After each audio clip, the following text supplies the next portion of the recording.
Welcome to Ecotopia, an environmental affairs program. We imagine a perfectly sustainable world and investigate what people are doing today to achieve that future. In this week's episode, Leith checks out whether or not we really need shampoo. Nerida puts together Ecotopia's guide to sustainable fashion.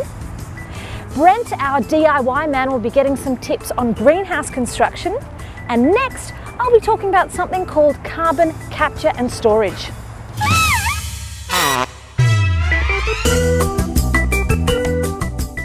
The Industrial Revolution of the late 1700s heralded massive technological and economic change and growth for the world. Starting in the UK and slowly spreading across the world, it influenced just about every aspect of life in some way. And most of it is because of some very magic stuff called coal. Coal and fossil fuel provided humanity with a cheap and easy energy source. No more manual labour. We developed machinery to do it for us. It's a staggering amount, but over 80% of the world's energy supply is powered by fossil fuels. But the world is in a bit of a conundrum. When we burn fossil fuels for our electricity, loads of carbon dioxide is pumped into the atmosphere. So what do? Do we just shut down all our power stations? Well, we would have a bit of a problem. What is going to produce all our electricity whilst we're waiting for our renewable energy plants to be built? Some people think that there's a new technology to help us in the transition to a low carbon economy. And that technology is called carbon capture and storage. Step 1 is where we capture all that CO2 coming out of our power stations. Step 2 is where we change all that CO2 gas into a liquid by pressurising it. And step 3 is where we put our liquid-like CO2 into pipelines and inject it underground for long-term storage. Now, importantly, there aren't just big holes underground to store the CO2 in. CO2 is going to be stored in old aquifers or reservoir rocks. This is a good example, a sandstone. Basically, it's for any rock that has a high porosity. Now, porosity basically describes the amount of empty space within a rock. If we were to zoom all the way into a reservoir rock, we'd see that it's basically made up of little particles, little grains have all been squished together. And between all those grains are gaps or empty spaces. If we were to look at a block of sandstone like this, it may look like there aren't lots of empty spaces in it. But some sandstones have up to 20 or 30% of space in them. One place we can store our carbon dioxide is many kilometres underground in a rock formation called an anticline. So an anticline is where our rock layers have all been folded into this type of shape. I want you to imagine that this here is our sandstone or our reservoir rock. All the pebbles are here to represent sand grains within the sandstone, so pretend that you've zoomed all the way in. Now, in between those pebbles or those sand grains, we've filled it up with a bit of water. On top of our sandstone or reservoir rock, we've got our cap rock. Now, our cap rock acts like a lid and locks everything in underneath. So here is our injection well, and I'm going to pump a source of CO2, my breath, into this underground storage rock. Let's see what happens.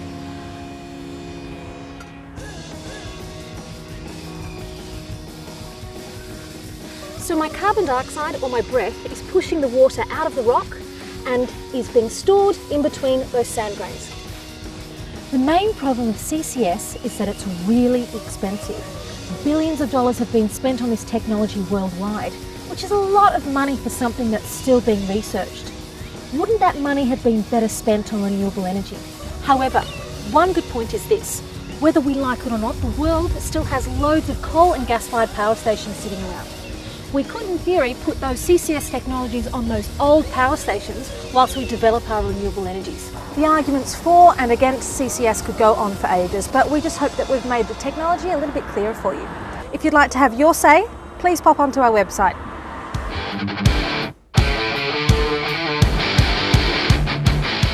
Australians seem to be growing more environmentally conscious, but is this changing their relationship with shampoo? I'm going to hit the streets of Manly to find out. So, do you use shampoo? Yeah. Pretty frequently. No, I don't.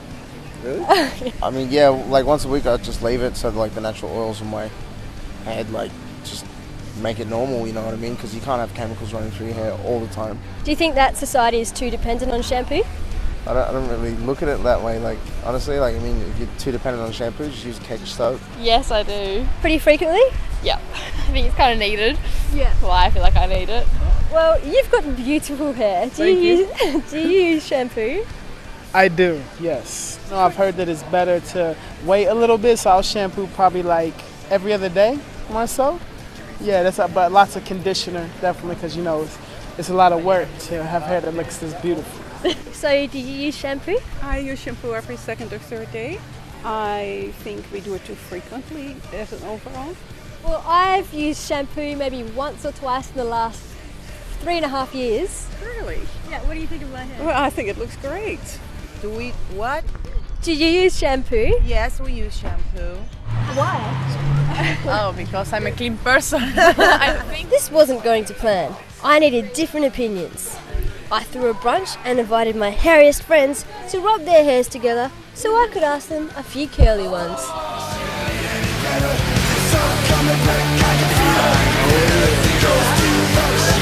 I simply don't have any shampoo. This hair's actually never been washed with shampoo because I used to have short hair and it's just been growing and growing. Never got washed and we used oatmeal shampoo for him. Oh, remember. Look how clean he is and cold. Wow. It'll feel better once he's dry. Yeah. But what do famous people do? I set up a Skype date with rockstar and party enthusiast Andrew WK. I wash my hair usually once or twice a year. I don't want to get it wet because then it has to be dried and I lose its fluff. I try to fluff the hair out. Yeah. Plus there's a lot of like grubs and microbes living in there and I don't want to kill them. At first I was very worried that my hair would get very oily and smell bad, which it did. That was only for a short time. And I think what happened is my body was so used to having all the oil stripped out of my hair to such extremes that it actually did overproduce oil. And so it did take about a month before my hair sort of caught up with itself and mellowed out. I mean, I have friends that made their own shampoos out of egg white and olive oil, maybe peanut oil, sometimes even semen. Wow. And I guess there's a lot of protein in that. I found it to be kind of intense, but again, these are very intense, natural living style people, and they would try anything, even if it seemed a bit crazy. But I was wondering, if you have a close look at my hair, what would you rate it out of 5? I would rate it a 5 out of 6 even. Awesome. It's healthy looking. It has a body. It is curly yet wavy. I mean, it's also just beautiful hair, but clearly it doesn't look dry, and it doesn't look like it smells bad. Now, it's hard for me to tell that through the computer here. What's a bit of advice you would give to someone who washes their hair and wants to stop? This is the most important thing. Yep. If you're going to stop using shampoo, you've got to commit. You cannot just do it for 1 day or 2 days. You've got to let your body rebalance the oils and the acids in your head. And it's going to be a little greasy and intense for the first few days. So you could definitely rinse it with water. But commit and go at least for 2 weeks. And then start to see how hair grows healthy and shines. It's time to break the dependency cycle, stop pouring detergents into the ocean, and encourage your own attractiveness. I challenge you to go without shampoo.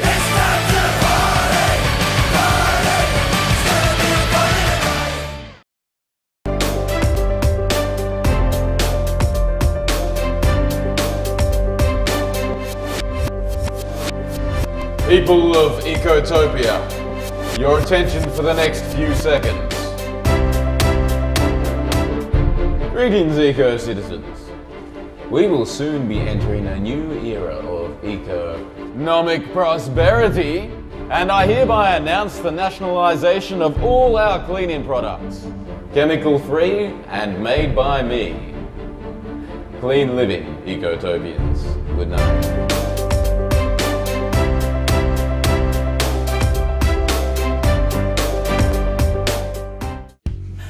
Unless you're a nudist, chances are you wear clothing every day. Last year alone, we purchased over 1 billion items of clothing. That's 43 items of clothing each. I've been a model for the last 10 years, and it wasn't long before I learned that fashion is wearing out the world. However, the news isn't all bad. Fashion is being hailed as the new sustainability frontier, and we're about to meet some individuals that are leading the way towards a more sustainable fashion future. Alex Trimmer is a Melbourne-based fashion designer, but what makes Alex different is that his label Sasumi is committed to using only the highest quality, natural and high-tech fabrics that not only reduce pesticides but also water usage. Is the idea of sustainable fashion an oxymoron? Currently, I'd have to say yes. I think anyone, when they look at the industry as a whole, they see that consumption is just far exceeding what should be, I guess, more natural. And with all the fast fashion shops that are popping up left, right and centre around Australia and online, you'd have to stop and think about how much the world can actually produce and then how much strain you're putting on the planet. Basically, landfill is a huge issue, your dyeing processes are huge issues, and your water consumption and your fabrics are huge issues. The current norm is to go down and buy a tailored jacket for $50, which, you know, if anyone knows, the cost price of making a jacket alone in Australia is far beyond $50. So I don't know how they're doing it, but they're doing it. What can consumers do to buy more sustainably? I think the best thing to do is just ask questions and don't get sucked in by hype. The more educated you are, the better purchasing decisions you're going to make. So know your fabrics, know obviously darker colours are going to be considered better throughout life cycles, and think about longevity. In terms of design aesthetic, when you buy something classic, it is called classic for a reason, so that's why it lasts for so long. Now to the glamour of the red carpet. Georgia McCorkle's PhD research, the Red Carpet Project, makes sustainable fashion gowns for the red carpet, raising awareness of environmental problems faced by the fashion industry. Who has worn your dresses? So I dressed a lot of the bloggers and fashion people who occupy the important seats or the front row of the fashion parade. They gave them back to me. This was during the fashion festival. I changed the dresses around, and then I got other people to wear the same things again. This dress here was one of the dresses. It was worn twice within the fashion week. It was not this colour at all, it was just a natural eucalyptus dyed colour. It's quite interesting because then the different people wearing the different pieces started spotting them amongst each other, so they'd be saying, oh, that's one of George's pieces. It became a really fun kind of thing, so that, you know, spotting who had worn the different pieces. It wasn't a faux pas in any way, you know, as you might imagine, oh no, they wore the same dress twice, or two people wore the dress. The thing I think about special occasion wear, it's based on the idea that you only wear something once. If you can create ways to have something reused in other ways, potentially by other people, then that's an exciting idea. What is your vision of a sustainable fashion future? What I'm passionate about is people understanding the mechanisms of fashion and understanding how it works and the associations that come to make up fashion. And so instead of being led by it and feeling that they have to consume all of these things and they have to go out and buy the latest, being able to turn that on its head and say, well, no, I don't actually agree with that, but I know that I can still be fashionable if I do it in that way. So there's that opportunity for individuals to kind of, in a small way, subvert. We as consumers can do our bit too. Talia Jack has recently completed her research on the use phase of the life cycle of our clothing for her master's project, Nobody Was Dirty. And that the use phase actually has the highest environmental impact. It uses a lot of water, it uses a lot of energy. What did your research involve? The current standards that we wash to, you know, they're kind of way up here, and then what you need for health and sanitation is quite low. So there's like this huge area that is a potential to save water and energy and to save chemicals. I wanted to find out more about the social and the cultural motivators for washing. So to look at why people wash so much, I got 30 people together and we all wore the same pair of jeans at least 5 days a week for 3 months without washing them. What were your findings? I kind of went into the experiment kind of expecting that there would be some kind of, I don't know, socially challenging smell or some kind of visible stains, and that people would actually find it a hard experience. But that actually didn't happen, so I think a lot of the participants found it really, really easy. and I guess maybe that in itself is interesting. So I guess my main finding was that we're washing not because of hygiene or because of social constructs around cleanliness. We're washing because we think we need to. So what can you do? You can buy less clothing, but if you are going to buy clothing, buy better quality. Then when you take it home, wash it on cold rather than warm, and use eco-friendly detergents. And rather than sticking it in the dryer, stick it on the line to dry. Once you're finished with the item, take it to the op shop or give it to a friend.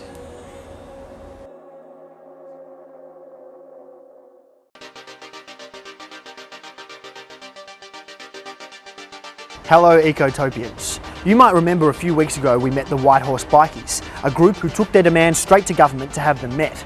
But some issues are more complex and tougher to tackle. One technique to bring about change is direct action. We've spent the last few weeks with Quit Coal, a direct action group, witnessing some real actions as they occur. Let's find out what we discovered.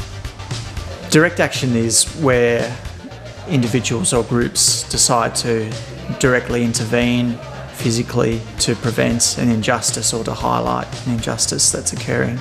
It's often one of the most radicalising and empowering things you can do is to intentionally go and break the law. We will be trying to catch the delegates as they go through the foyer in different places, and if possible we'll get into the main meeting room, but they'll probably... Is there security? That's what I was going to ask. Yeah, they have concerns about people coming along, so there will be security there. So they haven't actually invited Quit Coal then? No, they definitely haven't invited Quit Coal. That's the Grand Coal Conference, yeah. Well, people find it much more interesting if you're doing something funny or you're dressed in a costume. We talked about having a character that was Victoria, maybe dressed in green with a big state, and then like, and Ted's like, "Got me here, Victoria, give me your car." How are you going there, girls? What do you think about digging a huge new coal mine in Victoria and selling our coal overseas? Where's Victoria gone? Come on, baby. Let me stop you. As I start to become passionate about the issue and learn more about how dire the situation we're in and what's causing it, coal looms large in that story. Globally, it's the single biggest driver of human-induced climate change. In Australia, it's our dependence on coal is the reason that we're one of the highest per capita emitters in the world. So we'll be coming in on the second day, and the idea for that would be to alarm their investors during their speeches or afterwards, because they'll be trying to pitch why it's so great for investors to come in and pour money into new coal power plants. Hey Craig, what are we doing? So right now we're going to go through the car park into the building, so there's less police presence in the car park, and then we'll all take a lift up and try and get up to the 8th floor that way. So Twiggy, are you looking over your empire? It's looking great. And I think I can actually see Ted Baillieu's house out there, and he's very excited about offering up his house for brown coal, so I'm looking forward to telling some of the delegates about the great news. Thanks everyone. If I could just have a bit of time for a second. Thanks very much. I'm Twiggy Palmcock. I'm from Extratum Industries. If you're a young energy professional, as you all are, who are looking for an advancement in your career in this area, is that you have to go for the areas that are low investment risks. Now, if you look at other areas, Toorak, where Ted Baillieu lives, and Hawthorne around there, what you'll find is that sure, I'll slow it down. There is community support for mining in those areas. In terms of preparing people for direct action, you need to arrive at a point of trust and understanding with people that you're going to work with in that capacity. Obviously, it can be quite a confrontational situation with risks involved. Yeah, so there was a guy, I was just sort of going up and down in the lifts, and a guy came in and sort of stood there a bit like this, and kind of looked at me out of the side of his eye. So I thought, oh, maybe it's time to get out of the lift and try and look a little bit less suspicious. And he followed me back down the lift, and I said, is there a reason that you're following me around? And he said, I work here, that's just what I do. Yeah, I don't think that there's much of a chance of being able to do anything today with that kind of security. So it seems that direct action's efficacy depends on persistence, perseverance and passion. And from what I've seen at Quick Coal, I don't think these guys are giving up the fight anytime soon.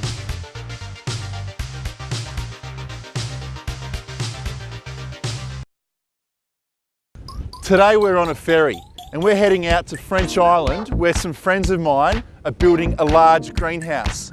Their plan? To feed an entire festival, 1,500 people. We're going to learn the tricks of the trade, then go back home and build one ourselves. You know, for tomatoes and stuff, and more specifically, cherry tomatoes.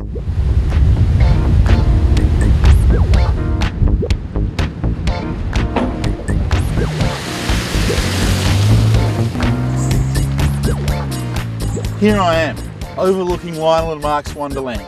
For all you Ecotopians out there, these guys are the real deal. Mark's Eco Farm has a golf course, footy ground, old prison, school, dams, sawmill, ducks, garden beds, amphitheatre. Is there anything this place doesn't have? Airstrips up the top end. It's also home to the music festival, Frog, which attracts 1,500 sustainably minded people to its beautiful surrounds. But enough of that, we're here to learn about greenhouses. Greenhouses trap heat around plants to help them kickstart their lives in those chilly winter conditions.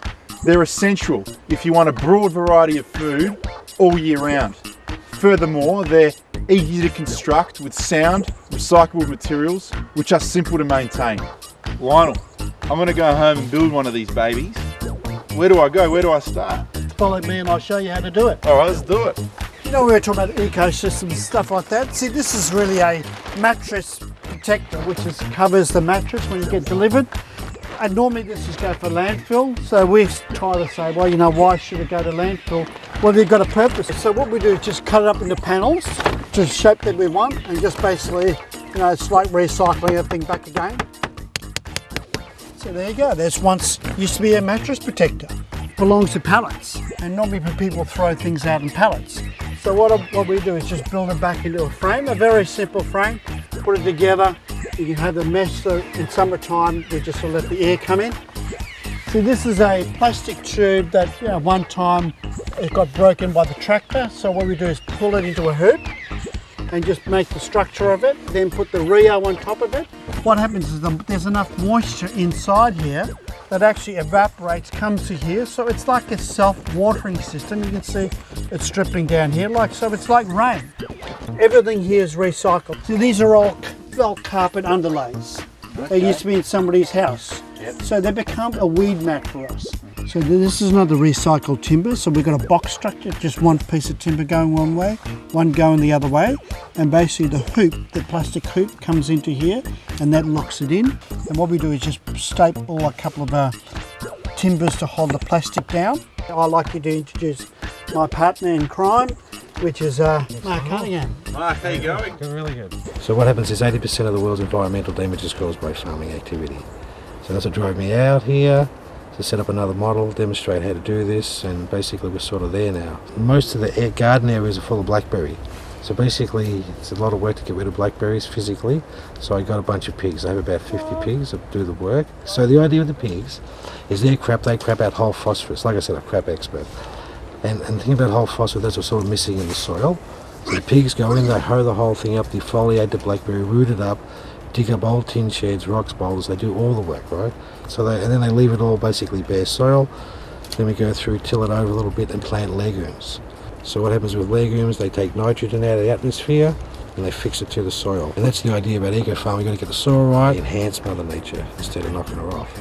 The day's all done and dusted now and I'm heading back to the mainland on the final 4 o'clock ferry, armed with all the knowledge to build my own greenhouse and to spread the word of this beautiful land to all my friends and family. Thanks Lionel and Mark, I'll see you later.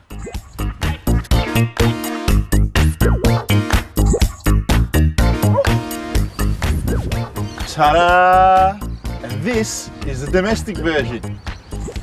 The walls and roof are made of a material called corrugated plastic sheeting. It's got a retractable roof and a shelf to put the pot plants on. Voila!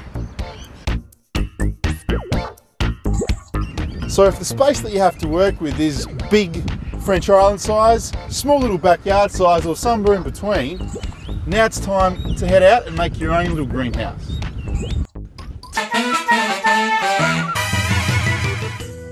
I hope you've enjoyed the last episode of Ecotopia for this series. Now, if you're feeling sad, don't despair, because all our segments are available online at ecotopiatv.com. If you want more Ecotopia on TV, you have to want it. So jump onto our Facebook page and like us at facebook.com/ecotopiatv. If you're in Melbourne, the Environmental Film Festival is coming up in early September, and there'll be a range of films that will surely interest you.